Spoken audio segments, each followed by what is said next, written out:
Fui criada numa aldeia, a 25 km de Coimbra, que hoje é muito perto, mas que na altura era um lugar afastado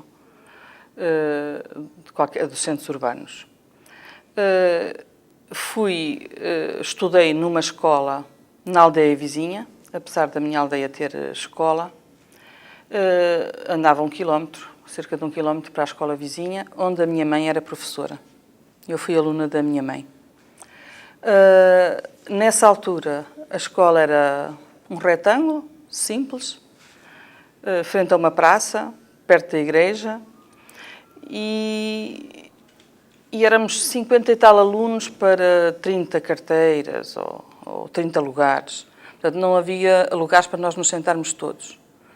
E a minha mãe tinha as 4 classes e tinha de dividir muito bem o trabalho e o tempo para atender a todos os alunos. E lembro-me perfeitamente de estar a fazer cópia, quando os alunos da 4ª classe estavam a dar aula de português e história, por trás da mesa da minha mãe, de pé, que era para ela poder ver o resto dos alunos, e que eu me distraía continuamente a ouvir as perguntas e as respostas de história.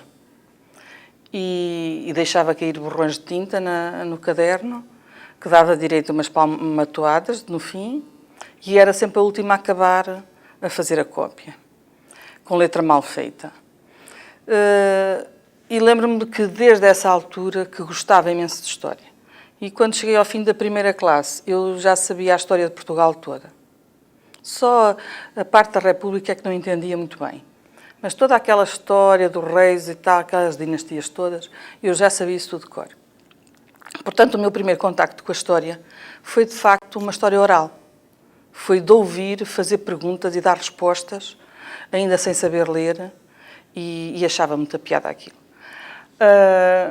Portanto, a minha aprendizagem foi nessa aldeia, fiz as 4 classes lá. Lembro-me que a minha mãe, em casa, tinha vários livros, vários manuais, mas que na escola só tínhamos os oficiais porque não se poderia utilizar outros, mas que eu em casa, ela deixava-me folhear e ver os outros manuais. Que lembro-me de escrever palavras muito esquisitas que nós não usávamos normalmente, que eram estranhas. Uma delas era caminhão, que por acaso acho que vocês no Brasil que usam. Mas aquilo aparecia nos livros, nos cadernos, para escrevermos, e que não era, mas nós já não usávamos essas palavras. Também me lembro, enfim, lembro-me de muitas coisas, mas de facto eu penso que a parte inicial da aprendizagem marca de muito uma criança. E a minha foi, apesar das péssimas condições em que a minha mãe trabalhava, a minha foi muito agradável. A escola era mista, brincávamos rapazes e raparigas sem qualquer problema. A minha mãe tinha por hábito sentar, quando a gente nos podíamos sentar, não é? Um menino e uma menina lado a lado, não fazia separação de sexos. E eu era muito rapazada, brincava muito à bola com os meus colegas. Lembro-me dessas recordações, lembro-me do que foi o meu aprendizado da leitura e que ao mesmo tempo foi uma atitude que eu ganhei para a vida. A minha mãe era professora, portanto, numa aldeia. Nesse tempo, era depois da guerra, a vida era muito difícil para toda a gente. Portugal era extremamente pobre. Cozinhava-se o pão em casa. Melhor, cozinhava-se o pão de milho, a broa, em casa. E a minha mãe cozinhava muito bem e era ela própria que fazia a broa. E como qualquer criança, eu gostava de meter as mãos na massa e etc. Lembro-me de um dia um dia de fevereiro, andava, portanto, na 1ª classe, da minha mãe estar a amassar a broa, depois de ter vindo da escola. E eu andava de volta dela a querer mexer e ela não deixava para não sujar a massa e tal. E mandou-me ir ler a lição. E eu lembro-me de começar a choramingar, a fazer birra, a dizer que não ia, que não sabia, que ela tinha-me de ajudar. Minha mãe deixou, ouviu, quando acabou de amassar, lavou as mãos, limpou as mãos, chegou ao pé de mim, agarrou-me assim no braço e disse: tu vais sentar-te a ler a lição. E ai de ti que amanhã na escola não saibas a lição na ponta da língua, porque vais apanhar nesse rabo que não te vais esquecer. Porque os teus colegas não têm em casa a mamãzinha professora para ensinar. E amanhã eles vão saber a lição. E tu és igual aos outros. E amanhã vais ter de saber a lição. Bom, e deu-me 2 palmatoadas no rabo. E eu lembro-me de pegar no livro, na pasta, ir para o quintal, para a parte exterior da casa, encostar-me lá à parede, já ser assim mesmo ao fim da tarde, estar assim a escurecer, e eu pegar, chorar, agarrei no livro, comecei a ler, pronto, e nunca mais, até hoje, ninguém me mandou estudar. Isto para dizer também que, como era diferente a educação que nos davam, e daquela que nós hoje damos aos nossos filhos, aos nossos netos, não é? O certo é que aquela ideia republicana de igualdade dos alunos na escola estava muito presente na minha mãe. E isso marcou-me para o resto da vida. Assim como também me habituei a contar só comigo mesma. Não esperar ajudas nas dificuldades, digamos, encostar-me à parede e sozinha resolver as questões. Este é, assim, um episódio que não se passa propriamente no meio escolar, mas tem tudo a ver com a escola, com as condições de escola, etc. Outra coisa era, lembro-me da 4ª classe, a pressão enorme para se estudar na 4ª classe, porque se tinha de fazer o exame ao liceu, porque se tinha de fazer o exame da 4ª classe, que se tinha de ir à vila. A vila era só a 5 km, não é? Também não era nada distante, mas não havia transporte. E, portanto, ou se ia de carro do táxi, ou se ia a pé. E, portanto, aquilo tudo era uma odisseia. Lembro-me que a gente estudava as serras, os caminhos de ferro, de Portugal e das colónias. Lembro que na altura que sabia muito rios de Angola, os planaltos, de Coambo, assim, umas palavras difíceis, diferentes. E nós tínhamos de saber aquilo tudo de cor, íamos para o mapa e no mapa aprendíamos a localizar aquilo tudo. Também me lembro do mapa que tinha o Portugal espalhado pela Europa, não é? As colónias todas, e como nós éramos grandes, éramos maiores que a Europa, porque tínhamos aquelas colónias todas. E, portanto, aquele espírito nacionalista que era incutido, eu tive isso tudo na minha educação de infância. A única revista que chegava à escola e que nos chegava a nós era a revista para as crianças da Mocidade Portuguesa, portanto, que era uma instituição fascista, mas era também a única coisa que nós tínhamos. A minha mãe também não nos dava muito a revista, porque dizia que, além de termos poucas coisas com que ler nessa ocasião, nós brincávamos muito no recreio, aqueles jogos que eram habituais nas crianças e que se dividiam por épocas, não é? No verão jogava-se um tipo de brincadeira, no inverno outra, etc. Também me lembro que quando eu estava na escola primária, acabou o exame da 3ª classe. Portanto, no meu ano eu já não fiz o exame da 3ª classe. Já se fazia só uma prova escrita pela própria professora, portanto, na sala de aula. Não se tinha de ir a outra escola fazer o exame, porque antes disso havia exame na 3ª classe, a escolaridade era só obrigatória até à 3ª classe e só faziam já a 4ª classe muito menos alunos. Lembro-me nessa época que o desenho era uma coisa terrível, porque normalmente nos davam umas bilhas redondinhas e a gente tinha de fazer aquilo igualzinho, portanto, havia sempre um lado da bilha que não batia com o outro. Era, portanto, assim, basicamente o que me lembro. Depois o exame ao liceu. Fazia-se exames ao liceu e à escola técnica. Ou podia-se fazer só um, quem quisesse. Eu acho que só fiz para o liceu. A minha mãe lá deve ter achado que eu deveria ir para o liceu. O exame ia-se fazer à cidade, e neste caso não era a Coimbra, mas a minha região já ia fazer exame à Figueira da Foz. Lembro-me, portanto, da entrada no liceu, lembro do exame de ditado. O meu primeiro confronto com maneiras de dizer realmente diferentes. A professora falava com um sotaque ligeiramente diferente do nosso.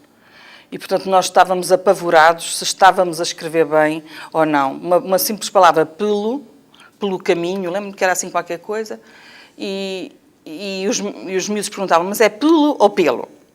Porque um tem acento, outro não tem, e os acentos contavam como erro. Portanto, assim, essas dificuldades para as crianças e de uma maneira geral. Lembro-me que a minha mãe tinha muito medo que eu reprovasse, mas eu estava muito confiante. Eu achava que ia passar, que não tinha problema nenhum. Portanto, nem percebia o pânico da minha mãe. E assim foi, lá passei. Fui estudar para o Porto, apesar de ser de perto de Coimbra. Fui estudar para o Porto porque fui para o Instituto do Professorado Primário. E isso foi outra estranheza, chegar ao Porto num dia de inverno. Um dia de inverno não, num dia de outono.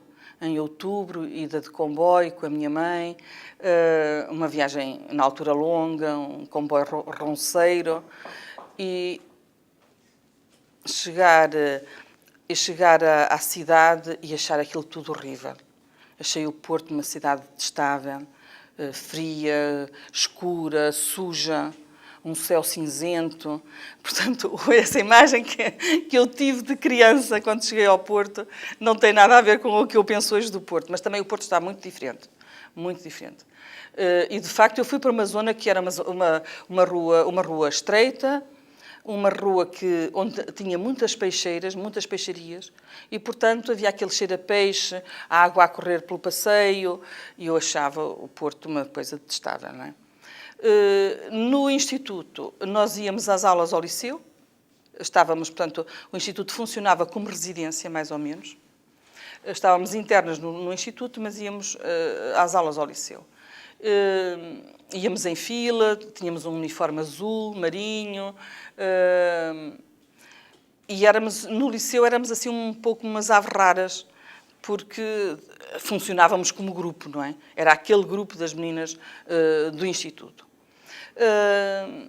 Estive 3 anos nesse instituto, porque a minha mãe depois concorreu e veio dar aulas para perto do Porto.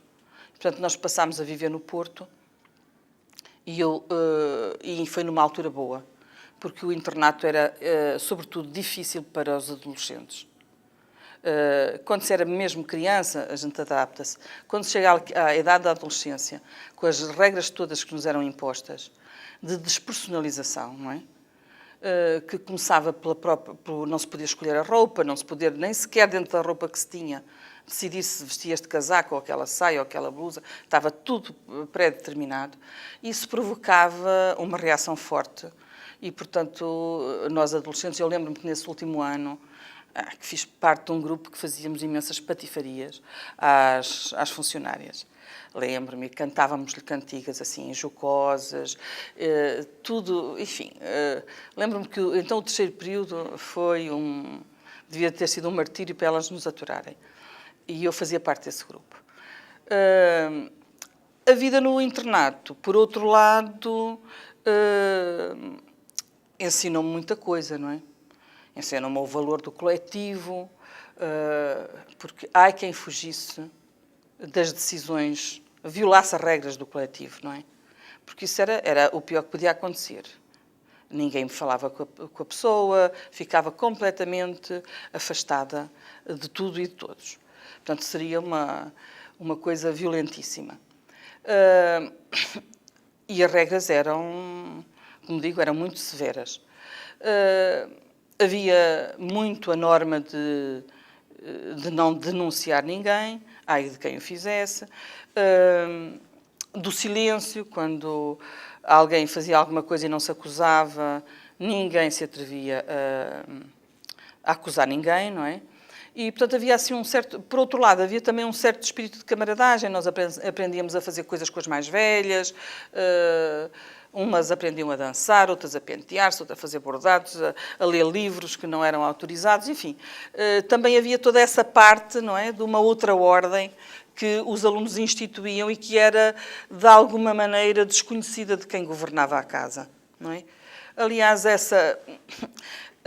isso vem traduzido naquele livro para uma história do ensino primário, que a última parte, que é sobre o cotidiano no internato, que me deu muito prazer escrever, ainda que eu não tenha lá posto muito da minha experiência, mas eu tinha um saber interno à casa, não é? E eu baseei muito nas entrevistas que fiz, mas conhecia como funcionava. E eu, na altura, designei isso como uma contra-ordem, não é? Os alunos instituíam uma contra-ordem que, no fundo, inscreve-se sempre na ordem dos mais velhos, não é? E da instituição, mas que funciona com regras próprias. E essas regras eram a solidariedade, o silêncio, a entreajuda, entre outras. Que dava para o bem, também dava para o mal, não é? Também havia grupos, quer dizer, também havia aqueles que aprendiam a fumar, socializavam no fumo, por exemplo. Havia o grupo dos namoros e de todas as táticas que era preciso para manter um namoro naquelas circunstâncias. Enfim, havia muito tipo de grupo e isso nós, digamos, éramos socializados nessa contra-ordem.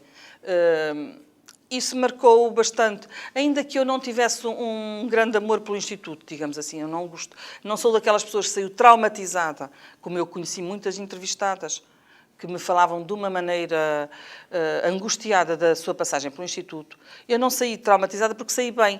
Saí no 3º ano, estava nos meus 13 anos, 13, 14 anos, saí na altura ótima para não ter grandes confrontos. E por outro lado, vivia bem no liceu, gostava muito das minhas colegas, integrava-me muito bem no liceu e portanto, vivia naqueles dois mundos, um compensava o outro. Claro que senti imensas saudades da família, porque o internato só se podia ter uma visita uma vez por mês. Não havia telefone, melhor, os meus pais até tinham telefone e o Instituto também tinha telefone, mas nós é que não o podíamos usar.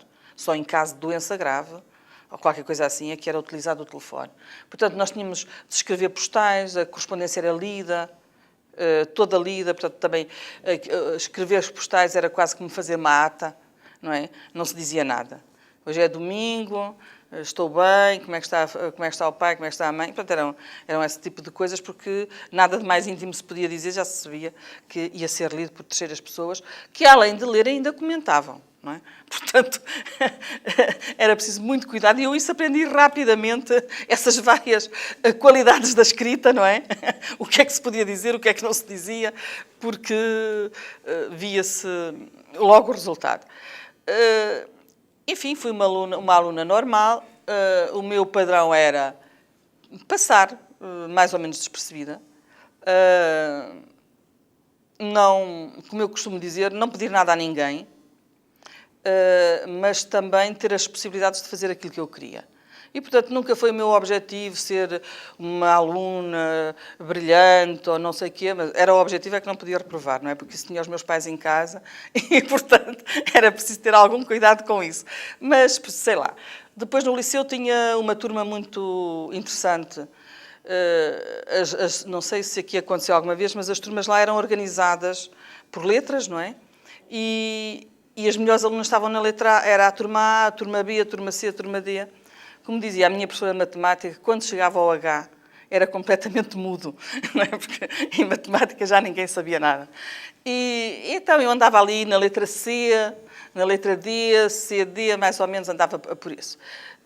E lembro-me que no 5º ano do liceu, que corresponde hoje ao 9º ano de escolaridade, nós éramos uma turma especial mesmo, porque tínhamos a melhor aluna a português do liceu, a melhor aluna a geografia, a melhor aluna a matemática, a melhor aluna a história, que era eu. Mas ninguém estava no quadro de honra. Éramos uma turma realmente especial, porque não havia ninguém que... O quadro de honra era preciso ter, no mínimo, a nota mínima ser 12, e a partir daí, não é? Depois ter notas boas. Ninguém podia ter nota inferior a 12. Ora, não havia nenhuma de nós que éramos as melhores a qualquer uma destas disciplinas, ninguém tinha notas tudo superior a 12. Portanto, tínhamos 10, tínhamos negativas, tínhamos, enfim, tudo como aos outros, não é? Só que éramos pessoas muito especializadas nos nossos gostos. E, de facto, uma foi professora de inglês, outra foi para as Belas Artes, outra é hoje professora na Faculdade de Economia, pronto, outra tirou Geografia, outra foi para a Faculdade de Ciências. Quase todas fizemos uma carreira mais ou menos académica.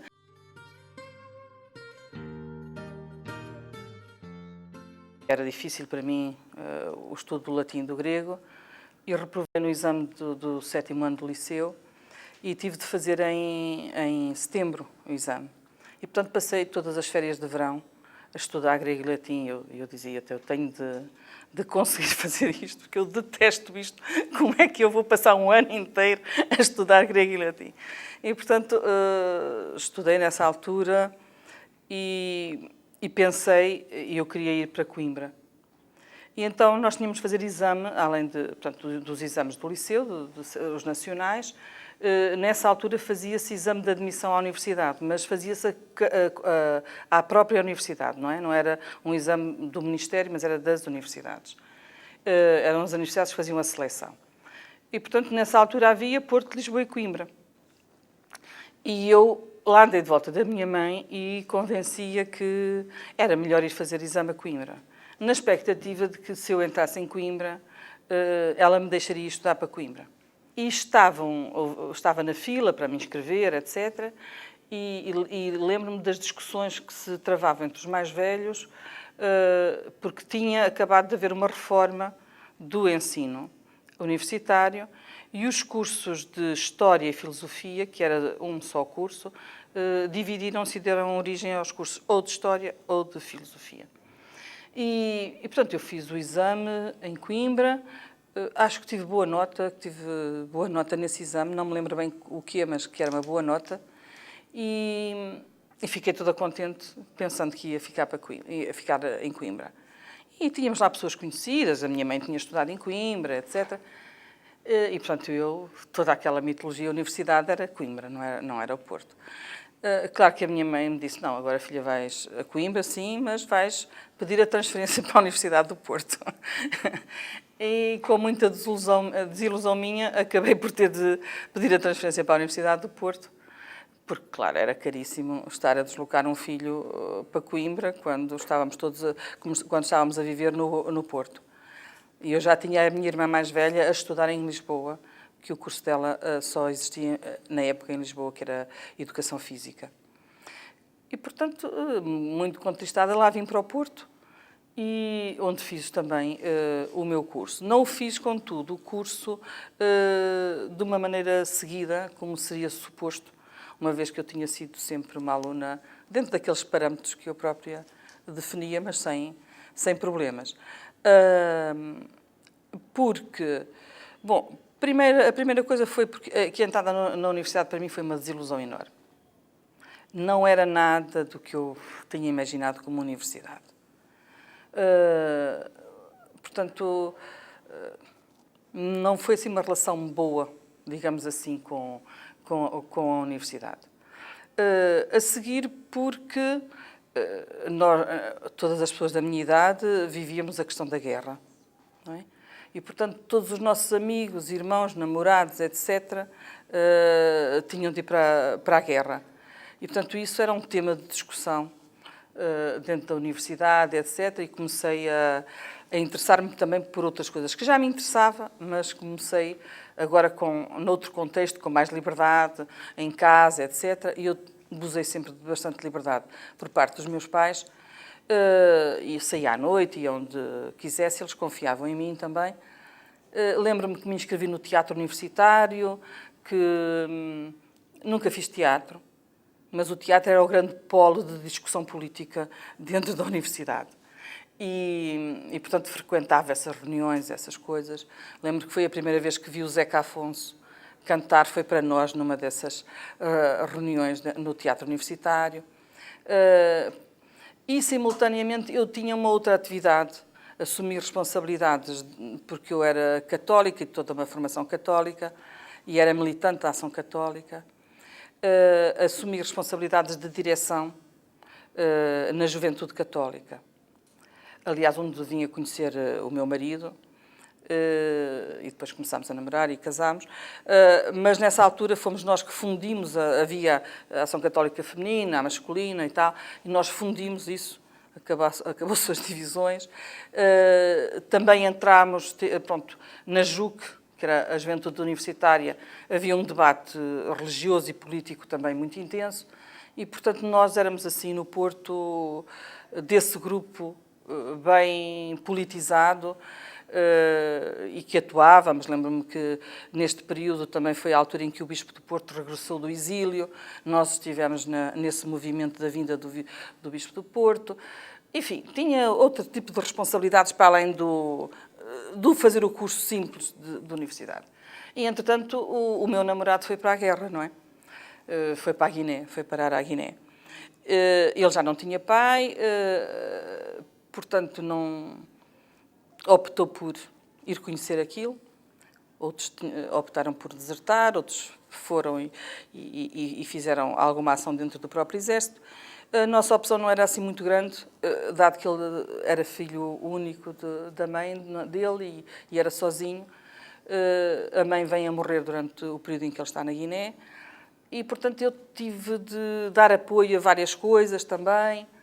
A minha vida universitária como estudante não foi assim muito intensa, quer dizer, não me inscrevi, por exemplo, naquelas coisas mais de divertimento, do coral, disto. Não, eu tive sempre uma atuação mais política.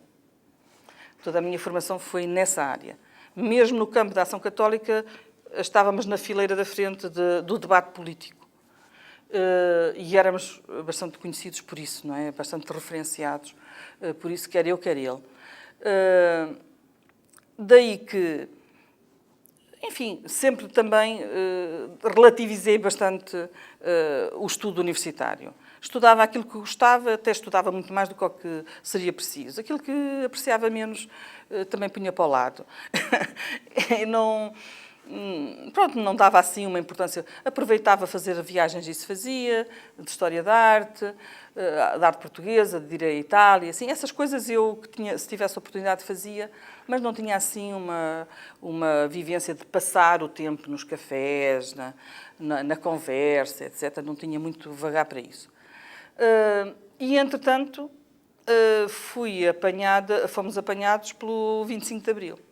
Mas nessa altura eu já trabalhava, eu comecei a trabalhar muito cedo.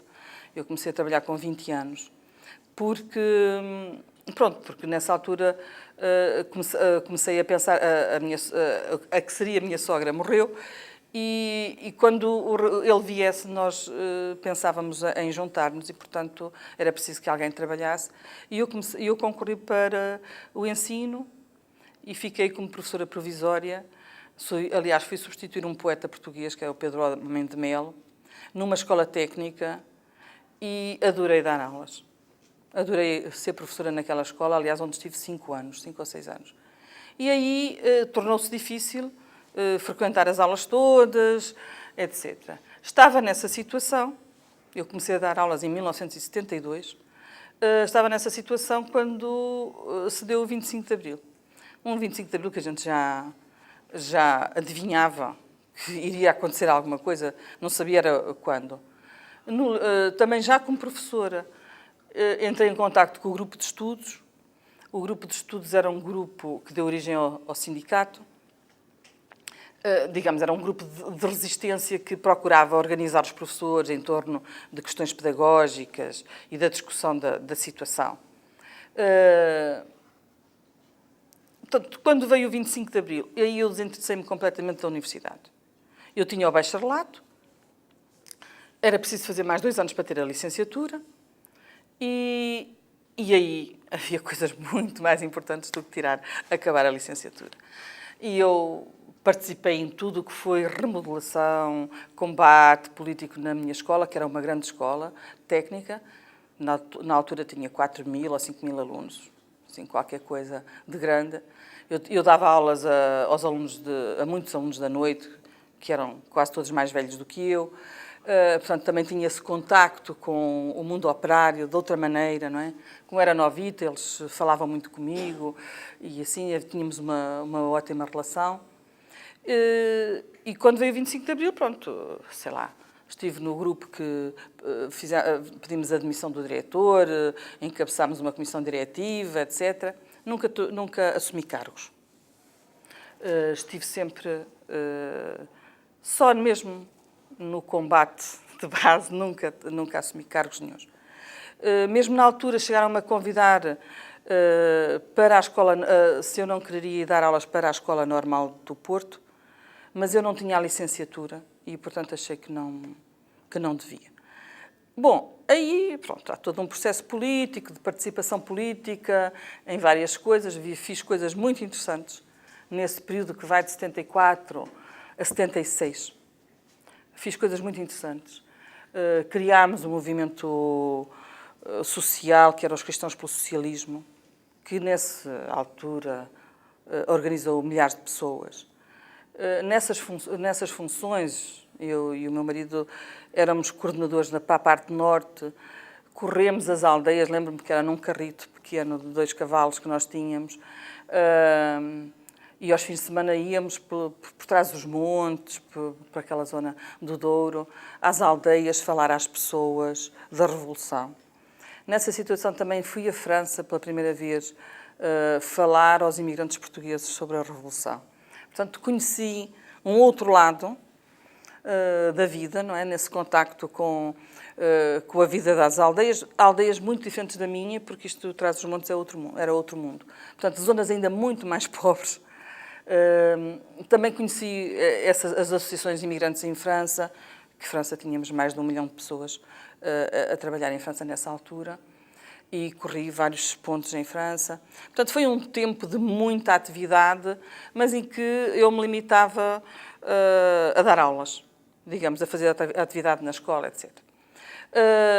Quando, a partir de 76, começa aquilo a que chamaram a normalização, e que eu chamo o retrocesso do movimento revolucionário, aí tive de começar a pensar nas coisas práticas da vida, não é? E acabei a licenciatura, já a trabalhar, já com um filho, e à espera da segunda. Acabei a licenciatura e continuei a dar as minhas aulas. Fiz o estágio pedagógico, o estágio clássico, como na altura se chamou ainda. Fiz o estágio em Viana do Castelo. E na escola, dei aulas no Liceu do Porto, depois fiquei efetiva a 30 km do Porto. E estava nessa situação e comecei a achar que aquilo era tudo muito pouco. Especialmente o ensino da história estava um desastre. Achei que aquilo que era... e que os professores que vinham novos também não eram muito melhores do que aquilo que se fazia. Eu não tinha grande formação pedagógica, repare, o que é que eu tinha feito como formação pedagógica? Tinha feito umas cadeiras do curso de Ciências Pedagógicas. Lembro-me que fiz higiene escolar, que me foi útil, aliás, para identificar os alunos que não vinham bem e tal, e eram muitos, não é? Porque a assistência médica não existia, não é? Fiz pedagogia, fiz história da educação, fiz assim umas 3 cadeiras, eu não fiz o curso todo. E, portanto, nós não tínhamos grande formação pedagógica, não é? Aprendíamos uns com os outros. Isso. Tive alguns bons colegas que me ajudaram. Aprendi várias coisas com professores de português, com os professores de ciências, que estavam mais avançados nessa coisa, porque eles tinham uma formação integrada na Faculdade de Ciências. E, portanto, era com esses que eu aprendi. Quando eu fiquei efetiva,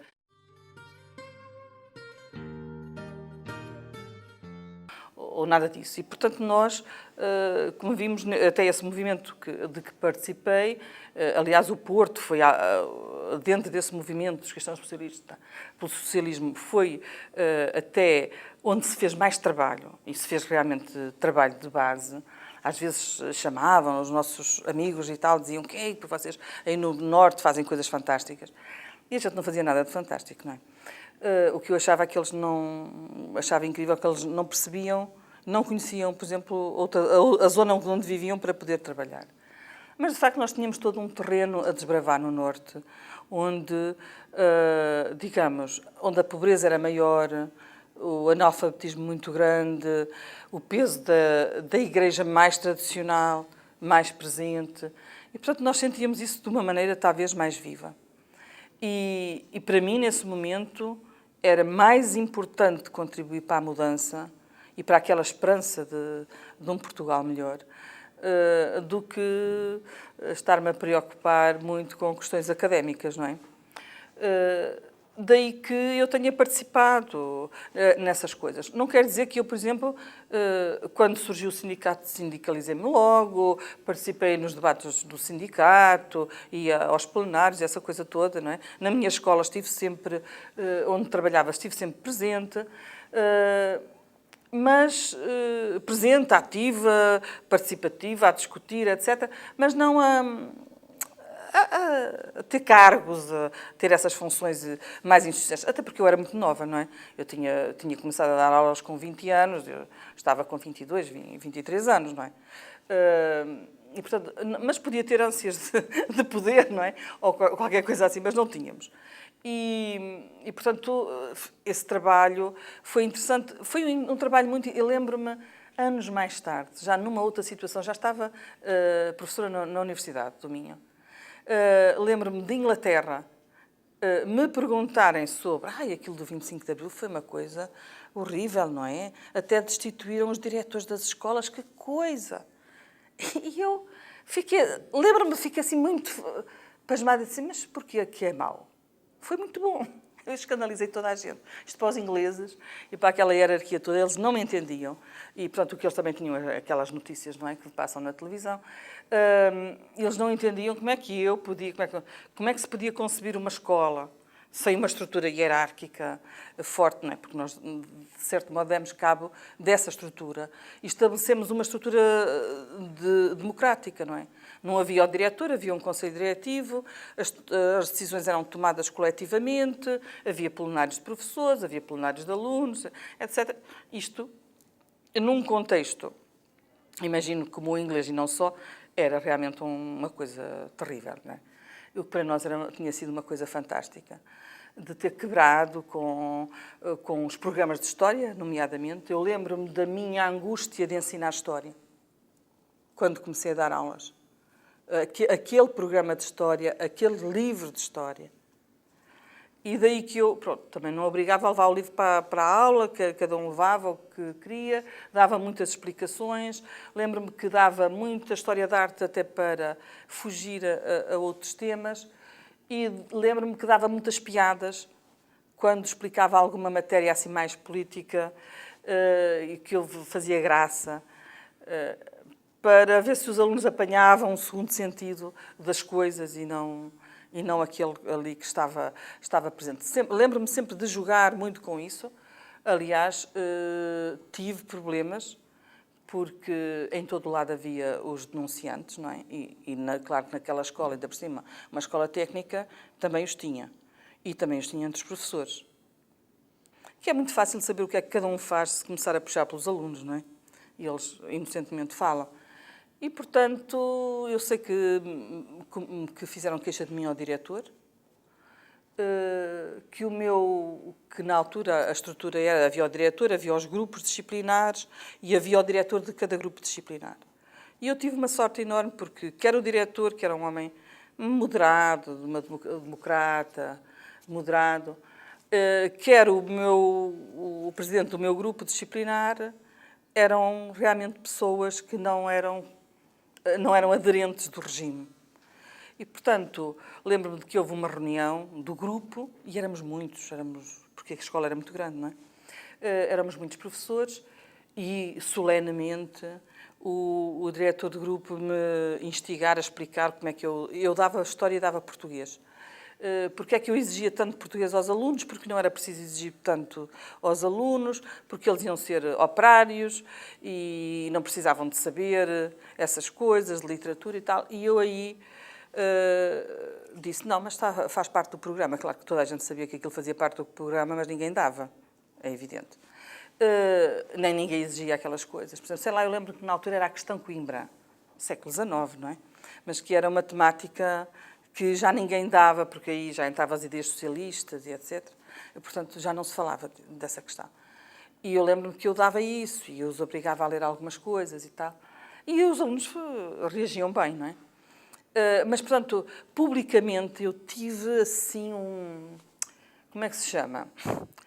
Uma repreensão pública perante os meus colegas. E eu defendi-me, ninguém falou mais, não é? Porque aquilo era uma coisa séria, não é? Era uma coisa demasiado séria na época.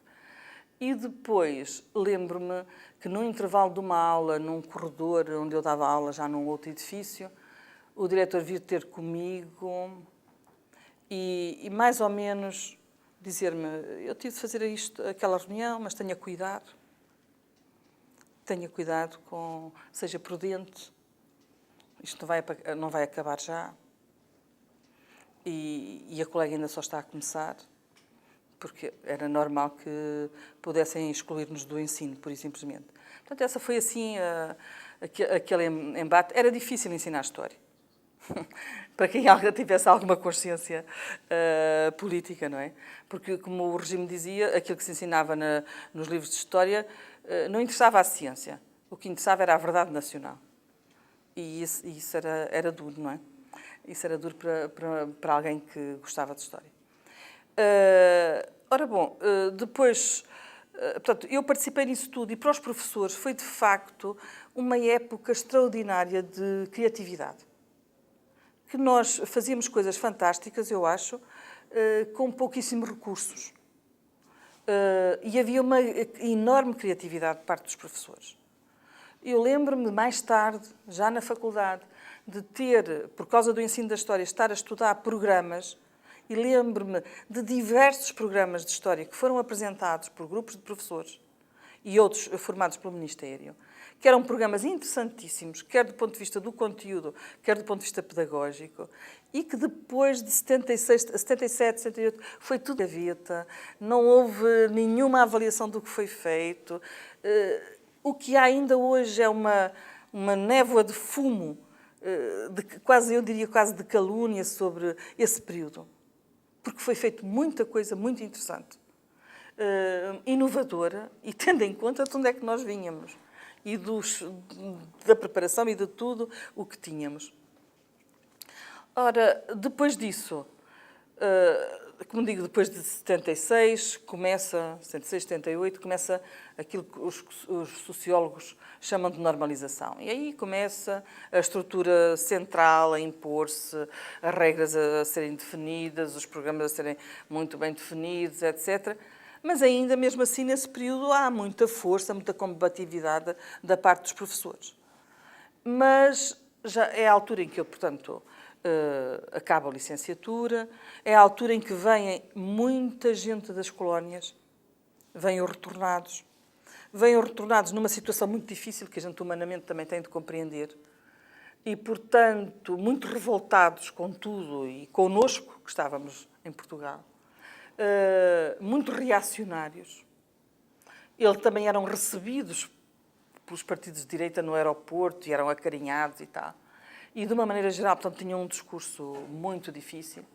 Eu lembro-me, quando estava a fazer estágio em Viana do Castelo, tinha muitos alunos na escola, filhos de retornados. E aí punha-se-me outra vez o problema. Como ensinar história, a colonização e a descolonização a estes alunos que estão feridos, não é? Porque tinham alguma coisa e perderam tudo. Eram situações muito difíceis. E eu acho que o país teve muita capacidade de integrar essas pessoas. Ainda que algumas também tivessem emigrado na sequência para a Europa e para outros lados, e para a América. O certo é que nós tivemos bastante capacidade de os integrar. Mas o discurso deles era muito difícil, era quase dois mundos opostos. E eu lembro-me que, como estagiária, nessa época, e com alunos assim, lembro-me de ter feito um conjunto de aulas sobre a colonização do Brasil, exatamente, e a escravatura. E ter tido, digamos assim, que foi uma experiência de sucesso. O certo é que os meus alunos retornados, ninguém queria assumir o papel de colono. E foi assim, ao nível do ensino da história, talvez a experiência mais gratificante. Era...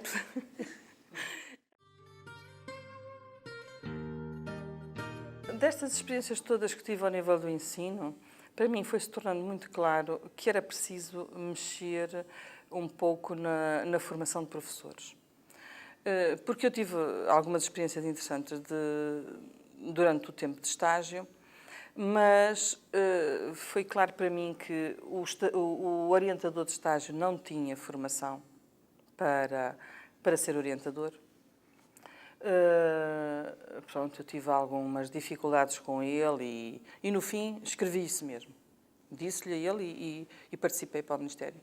Não por mim, que não me interessava nada com a classificação, enfim. Estaria dentro daqueles meus parâmetros e, portanto, não me importava, mas porque eu achava que não era possível, não se devia consentir e nós todos somos responsáveis nisso. Não é? É fácil falar que as coisas estão mal e não sei o quê, mas quando elas nos tocam, digamos, acobardamos-nos todos, não queremos problemas e vamos aceitando e sofrendo e vivendo assim. E essa não foi a minha posição. Eu enfrentei-o naquilo que eu achava que era errado e depois, na altura de vida, já depois das classificações, escrevi o que achava sobre o processo de estágio. E eu sei que ele, por acaso, foi afastado do estágio e que, enfim, não gostará muito de ver pela frente, com certeza, mas eu na altura, fiz aquilo que eu achava que era o meu dever fazer como cidadã. Bem, depois fiquei professora efetiva e achei que na escola, qual era o meu papel? Eu era muito nova. Fazer carreira, aquilo que dá carreira normalmente, ainda hoje, no ensino, é ter cargos burocráticos. Eu bem sei que os cargos burocráticos têm uma dose de pedagogia, etc. Mas é a direção, essas coisas assim. E isso não me agradava, não sou pessoa, não sei se é por causa também da minha infância, que eu era muito refilona e muito mandona com os meus irmãos. A minha mãe dizia que eu tinha cara de diretora, que havia de ser diretora, de maneira que para mim ser diretora foi sempre qualquer coisa que eu não queria ser na vida. E, portanto, eu uma vez na escola também não queria ir para cargos de direção, de chefia, dessas coisas, e comecei a pensar nisso. Ainda pensei em ir para a orientação profissional. Aliás, concorri a Lisboa, na altura, ao instituto para fazer formação nessa área, mas não tinha, quer dizer, fui aceite, mas não tinha bolsa, já tinha 2 filhos, como é que eu ia todos os dias, todas as semanas para Lisboa e dar aulas, depois não me dispensavam das aulas, portanto não podia ir. Desisti disso e mas não foi pelas questões propriamente. Eu andava a pensar em mudar o que é que havia de fazer à minha vida, digamos, em termos profissionais e académicos, e aconteceu um facto que mudou também, mexeu imenso com a minha vida, que foi a morte súbita de uma irmã mais nova, com uma leucemia. Foi assim uma coisa rápida, foi assim uma coisa muito brutal, e aquilo deixou-me muito destruída, digamos. Valeram-me 2 coisas. Tinha uma filha pequenina, que tinha nascido exatamente 11 dias antes dela morrer, e eu senti, isso ajudou-me, o ter de cuidar de uma criança, que tinha chegado ali, que não tinha culpa, não é? Agarrou-me um pouco à vida. E, por outro lado, nessas férias, depois nas férias seguintes de verão, eu andava muito desmotivada e vi num jornal, estava na aldeia, vi no jornal que havia um concurso para a Universidade do Minho, para didática. E entre as didáticas estava a da História. E eu disse para ela, se eu concorresse a isto? A minha irmã, nessa altura, já era assistente na Universidade do Minho, mas estava para a Inglaterra. Ela é de línguas e estava a fazer, na altura, mestrado. E eu pensei, não vamos dizer a ninguém, e eu vou concorrer. E organizei as minhas coisas todas, o currículo, aquela coisa, e para que ninguém soubesse mesmo, fui à Figueira da Foz pôr a carta no correio, portanto, nem o resto da família soube que eu concorri. Bom, um belo dia recebi um telefonema a dizer que estava selecionada para uma entrevista. E lá fui eu a Braga à entrevista. E pronto, a pessoa que me entrevistou gostou, eu tinha experiência pedagógica, tinha estágio, achou que sim e contrataram-me. Só que a contratação nessa altura implicava, como eu já era professora efetiva, ir ganhar menos. E além disso, na universidade, quer dizer, um assistente é um trabalhador a contrato, não é? Aí eu comecei a pensar, mas acabei por aceitar. Quer dizer, também o menos não era assim muito. Depois é que se tornou muitíssimo. Depois tornou-se um prejuízo, de facto. Se eu tivesse sido antes, talvez não tivesse aceito. Mas naquela altura a diferença não era assim muita. E eu ia naquele entusiasmo. Vou para a formação de professores. Isto é que vai ser. Não é? E a gente pensa que vai ser uma coisa fantástica, não é? Que vai-se conseguir mudar, fazer. E depois percebe-se rapidamente que não é assim. Mas pronto, estive 3 anos na Universidade do Minho, foi uma experiência agradável. É um período da minha vida que eu chamo de ser trabalho de escravo em autogestão. Não havia nada na Universidade do Minho nessa altura sobre ensino da história. Lembro-me perfeitamente disso. Havia 2 ou 3 livros, um deles era brasileiro, mas antiquíssimo, péssimo, daquelas coisas. Era um livro de nomenclaturas quase.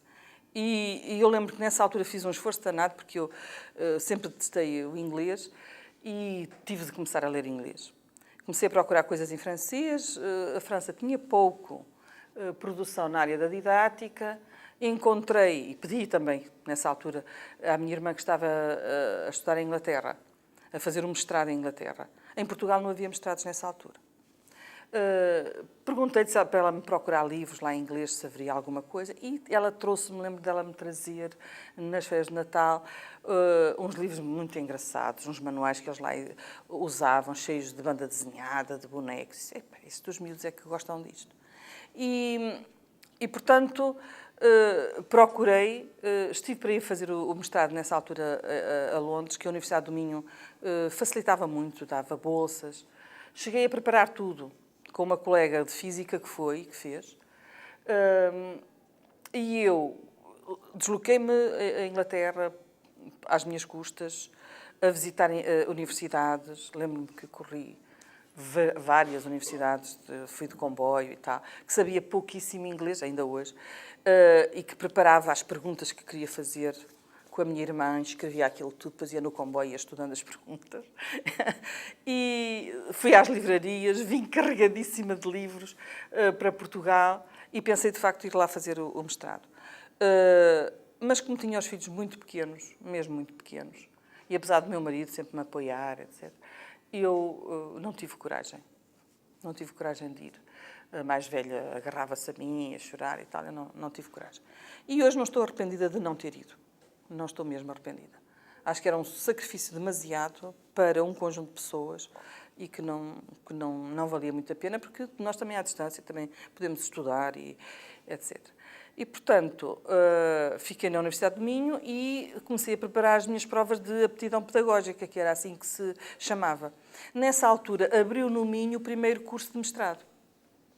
Mas havia já vários colegas a fazer o curso e o diretor do departamento achou que se nós fôssemos todos fazer o mestrado, quem é que assegurava o trabalho? Não é? Que era difícil a gente compensar. E o mestrado também era na área do currículo, propriamente. E eu não... Pronto. E depois era... Enfim, envolvia vários departamentos, ficava-se ali numa situação um bocado delicada e não era bem aquilo que eu queria. Portanto, eu achei que podia me propor a provas. Gerou-se logo o primeiro problema, quem é que me orientava? Não é? Na universidade lá não havia, andei à procura no país também não havia gente formada, mas descobri uma pessoa em Coimbra, aliás também quase por um mero acaso, que foi o professor Reis Turgal que me falou nele. Porque, entretanto, veio um convite para eu falar numa reunião de professores em Viseu. Mas tinham-me dito que era para uma reunião de cerca de 50 pessoas e tal. E eu pensei que, pronto, é um grupinho, uma sala de aula, muito bem. E lá fui eu a Viseu, até pedi a uma colega que é bibliotecária que fosse comigo, e lá fomos as duas. E quando chego, qual o meu pânico era o teatro da cidade, eram 300 e tal pessoas, ou não sei o quê, com vários professores da Universidade de Coimbra sentados logo ali à frente, eu fiquei meio aterrorizada. E foi aí que eu fiz a minha primeira, assim, sessão pública académica. E até pedi a um professor que tinha sido meu professor na faculdade e que já estava retirado, que era o Dr. Vítor Sá, que estava lá, também tinha sido convidado para falar sobre o liberalismo e tal, e que esteve comigo na mesa, para eu não me sentir tão sozinha, e fiz um texto sobre o ensino da história, que história ensinar, que foi o tema das minhas provas de aptidão pedagógica e que está publicado e sei que é bastante usado cá ainda também no Brasil e lá em Portugal, no Minho, também ainda é usado, uma parte dele. E além de ter corrido muito bem, e os professores terem gostado, estava então na Assembleia estava o professor Reis Turgal, que depois veio falar comigo e disse até que enfim, que na altura eles estavam muito contra as ciências da educação e os cursos integrados, porque as universidades novas tinham criado as licenciaturas integradas, as licenciaturas em ensino. Portanto, os estudantes já saíam com a parte pedagógica feita, já saíam com o estágio feito. E isso era uma vantagem em relação aos alunos das faculdades de letras, que só faziam os cursos de letras e depois tinham de fazer uma ou outra formação pedagógica. Mas ele gostou muito do que eu falei e disse, eu falei que estava com dificuldades e arranjar quem é que me orientasse. Um rapaz que é capaz de orientar muito bem. É o professor João Amado. Não é João Amado. O professor Amado Mendes, porque ele tinha sido do grupo que tinha feito uns primeiros mestrados em Boston. E ainda foram exatamente no fim do período da ditadura. Foi a primeira vaga que foi aos Estados Unidos fazer formação para se criar o que era então pensada as escolas normais superiores, da reforma Veiga Simão. E esses, quando vieram, geralmente não foram aproveitados, quer dizer, esse acabou por ir para o setor da história e hoje é um grande historiador, até da arqueologia industrial, que também é assim, uma das minhas paixões. E eu entrei em contacto com ele e realmente foi ele o meu orientador, um belíssimo orientador, de quem fiquei muito amiga. E portanto, fiz as minhas provas, já não na Universidade do Minho, porque, entretanto, a Faculdade de Letras aderiu. As faculdades de letras criaram então os ramos educacionais, que eram os alunos faziam os 3 anos ou 4 anos de licenciatura do curso específico e depois tinham mais um ano de disciplinas das ciências da educação e um ano de prática pedagógica. E a pesquisa, Margarida, no campo da história da educação? Ora bom, a pesquisa no campo da história da educação aparece nesta altura em que eu sou professora de didática, aparece um pouco como um divertimento, não é? Era qualquer coisa que eu precisava, geralmente, para perceber alguns conteúdos daquilo que lecionava. Falar de métodos, mas quando é que surgiu isto? Quem eram estes? Etc. Portanto, essas perguntas que me surgiam na didática levavam-me a procurar coisas na história da educação. É aí que eu leio os livros do Adolfo Lima sobre o ensino da história, por exemplo, sobre a metodologia de ensino, etc. E quando eu concorro para a Faculdade de Letras, porque abre o curso na Faculdade de Letras, apesar do Minho ser muito perto do Porto, não é? Mas na altura não havia autoestrada, às vezes era uma dificuldade enorme chegar a casa. E eu tinha ali a faculdade, que ainda por cima tinha sido a minha faculdade, não é? E eu concorri para a Faculdade de Letras e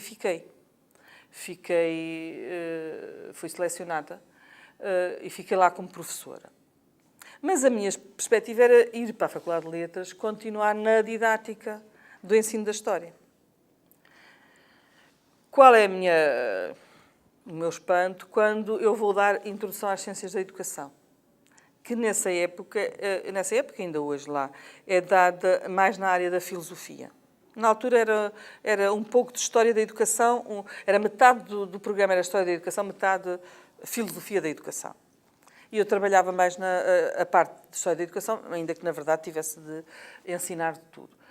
E aí é que eu começo mesmo na História da Educação, digamos assim, como tema central da minha formação e da minha atividade profissional.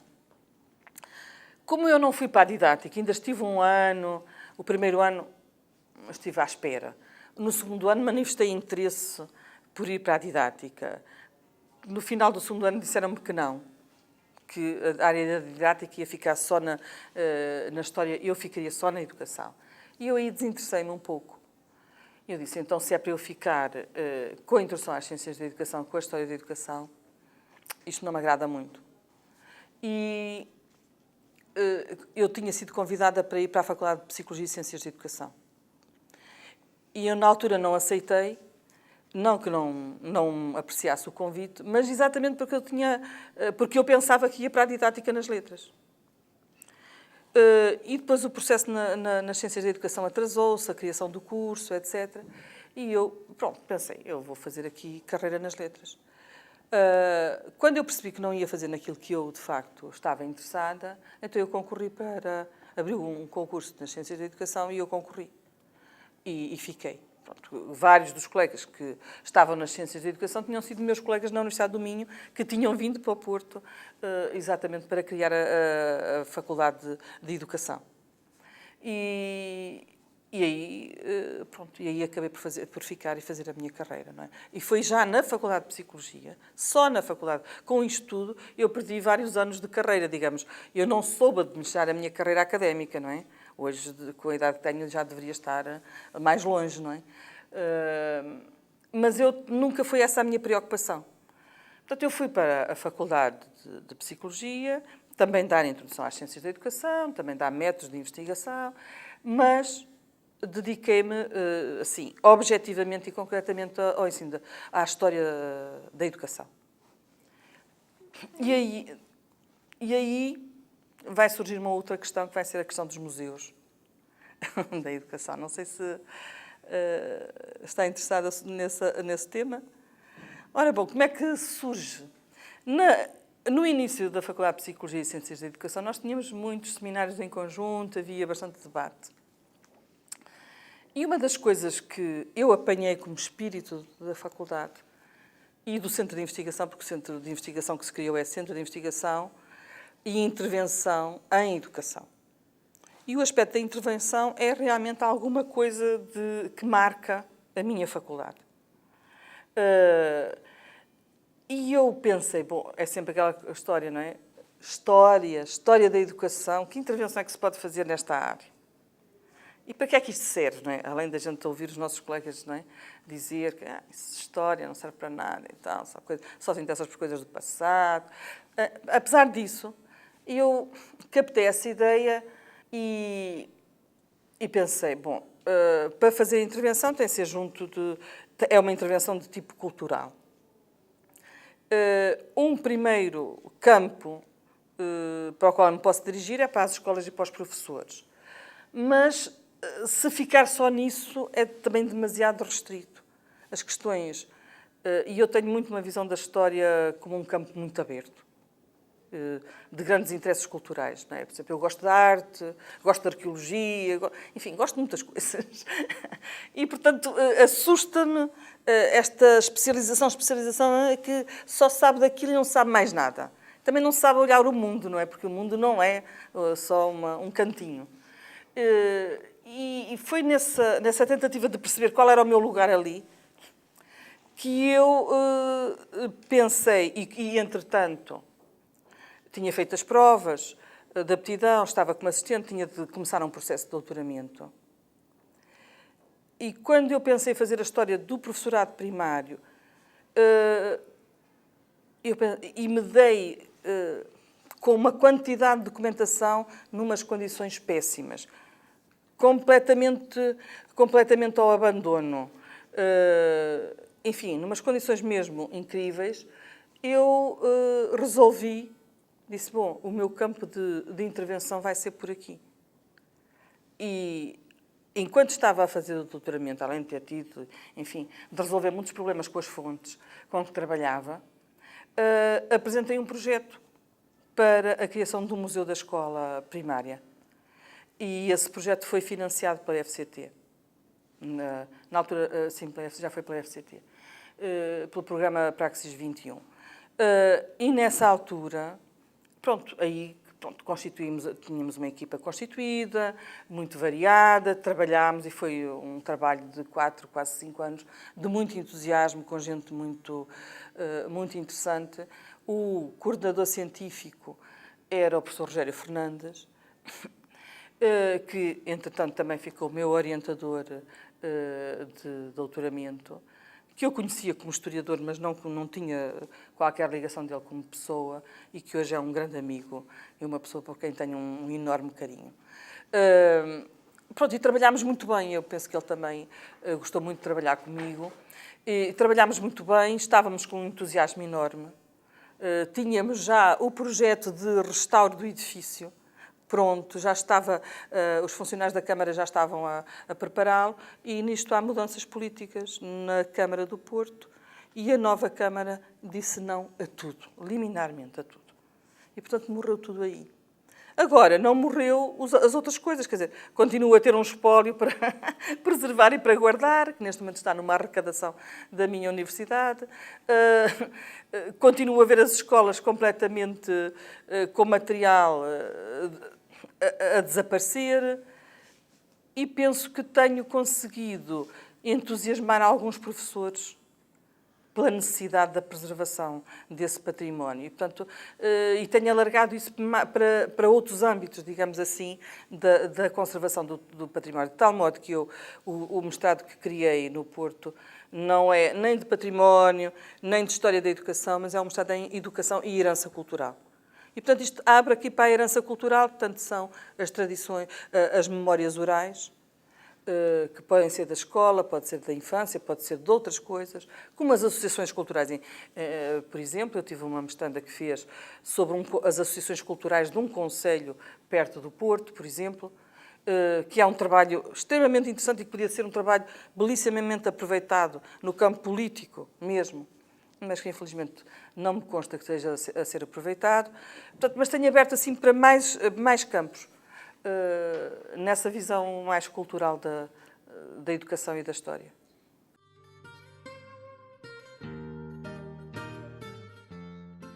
Em relação à história da educação em Portugal, entretanto, nesta altura, estamos nos anos 80, tivemos duas pessoas extremamente importantes no desenvolvimento da história da educação.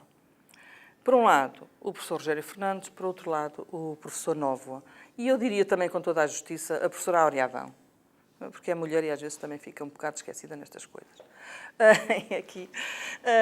E estes três, de facto, têm marcado e influenciado bastante o desenvolvimento do campo, a agregação de pessoas, porque é também, para existir uma comunidade científica, tem de haver pessoas que se conhecem, que trocam impressões, que discutem o seu trabalho. E, apesar de nós sermos muito poucos em cada instituição, porque somos, não é?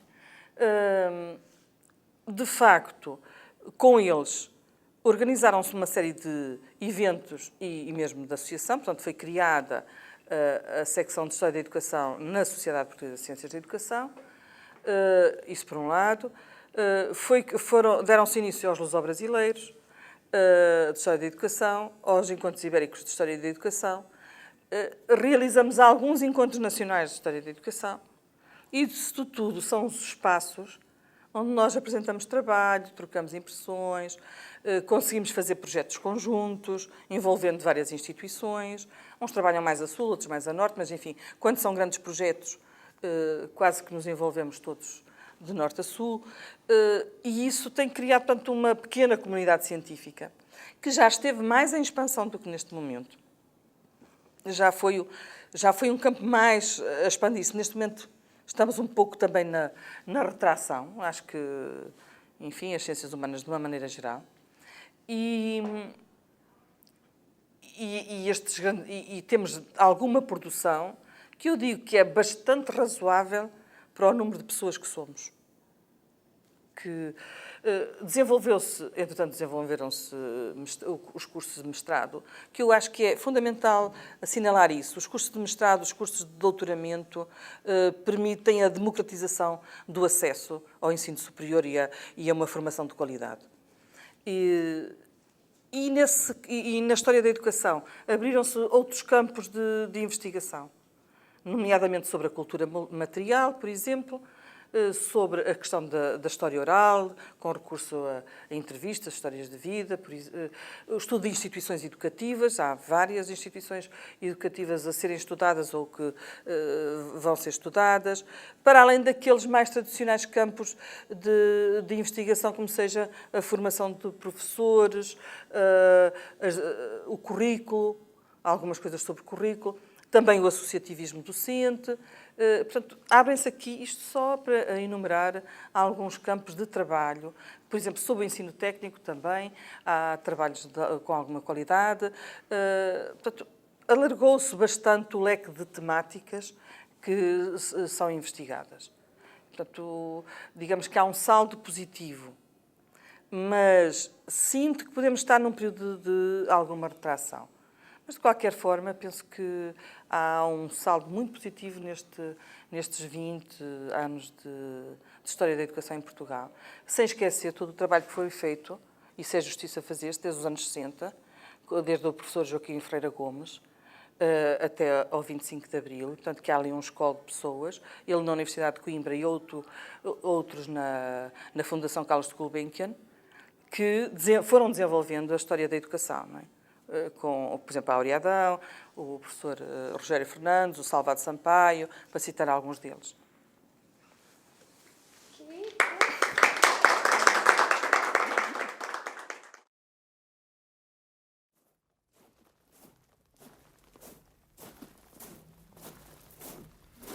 Grândola Vila Morena, terra da fraternidade,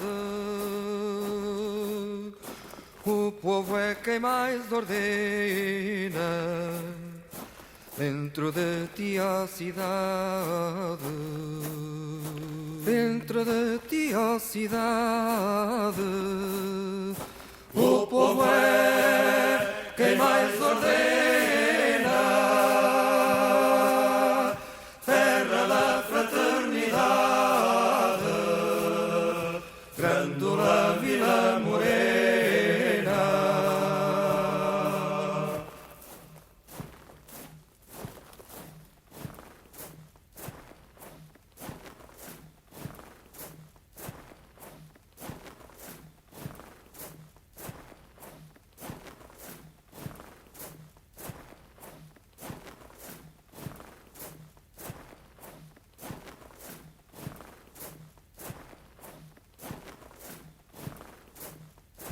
Em cada esquina um amigo, em cada rosto igualdade, Grândola Vila Morena, terra da fraternidade, terra da fraternidade, Grândola Vila Morena.